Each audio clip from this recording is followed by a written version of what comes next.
Petite revue de presse, comme tous les jours, Raphaël, avec ce baromètre intéressant qui a été publié par Deloitte et CoinHouse sur le Web3 et puis surtout son adoption par les entreprises et surtout les grandes entreprises. Ouais, exactement. Alors bon, c'est une première. On a eu par le passé un seul baromètre, étude sur finalement les entreprises et le Web3. C'était l'année dernière, KPMG avec l'ADAN, donc l'Association pour le développement des actifs numériques. Et cette année, alors ils vont refaire leur étude, mais CoinHouse a fait également une étude avec Deloitte. Donc les résultats sont sortis ce matin. C'est un échantillon d'à peu près une petite centaine d'entreprises. Il y a des petites entreprises et des grandes entreprises.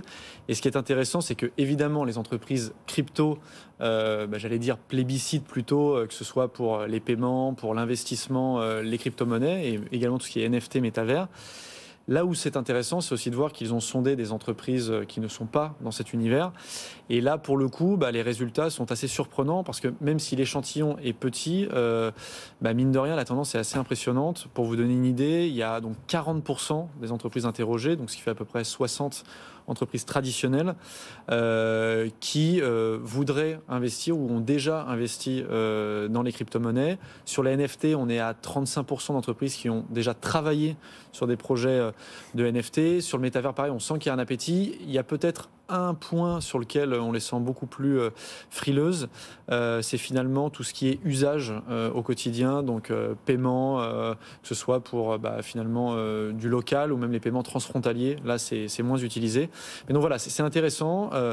Clairement, l'échantillon n'est pas encore assez important pour qu'on ait vraiment une idée de ce qui se passe. Ce qui est sûr, c'est que ce sont des chiffres qui progressent parce qu'il y a 2-3 ans, je pense qu'on n'aurait pas obtenu de tels chiffres concernant les entreprises. Des chiffres assez forts quand même, Amaury, quand on voit qu'un peu plus de 40% des entreprises traditionnelles interrogées ont déjà investi dans la crypto. Après, en effet, à relativiser parce qu'on est sur une petite base. Mais c'est quand même... une base. Et puis il faut aussi voir peut-être les volumes.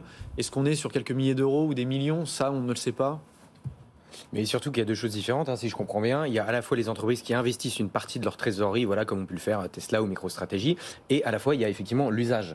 Dans ces deux choses-là, est-ce que l'usage a progressé autant que cet investissement de trésorerie, ou alors on est vraiment sur deux choses différentes? Est-ce qu'on est sur des usages concrets et est-ce qu'on est sur des investissements conséquents d'une manière générale, où ça reste un peu timide, Juste très rapidement, et je te laisse la parole.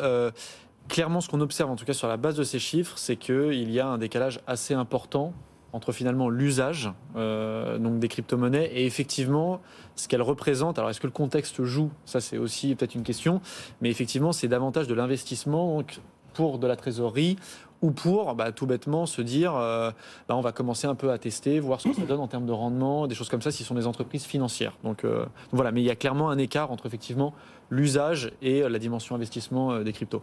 Donc, oui, allez-y, pardon. On peut aussi se poser la question de qu'est-ce qui est en prod et qu'est-ce qui est pas encore déployé chez les entreprises. Parce que si je me souviens bien, déjà il y a 4 ans ou 5 ans, il y avait, je crois, 90% du CAC 40 qui avait fait des expérimentations. Est-ce qu'on est de l'ordre de l'expérimentation ou est-ce qu'on est de l'ordre...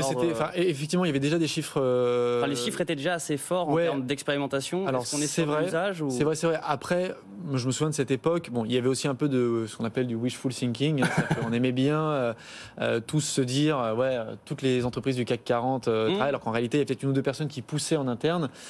Clairement, aujourd'hui, on sait que beaucoup de grands groupes ont des practices, je veux dire des petites équipes qui travaillent sur ces sujets. Alors, elles appellent équipe crypto, Web3. En tout cas, il y en a beaucoup plus qu'il y a 3-4 ans. Et effectivement, là, ça reste du déclaratif. On n'est pas allé juger sur pièce et sur place. Mais la tendance est là. Et effectivement, on voit qu'il y a une nette accélération. Et des offres de recrutement. Exactement. J'ai vu passer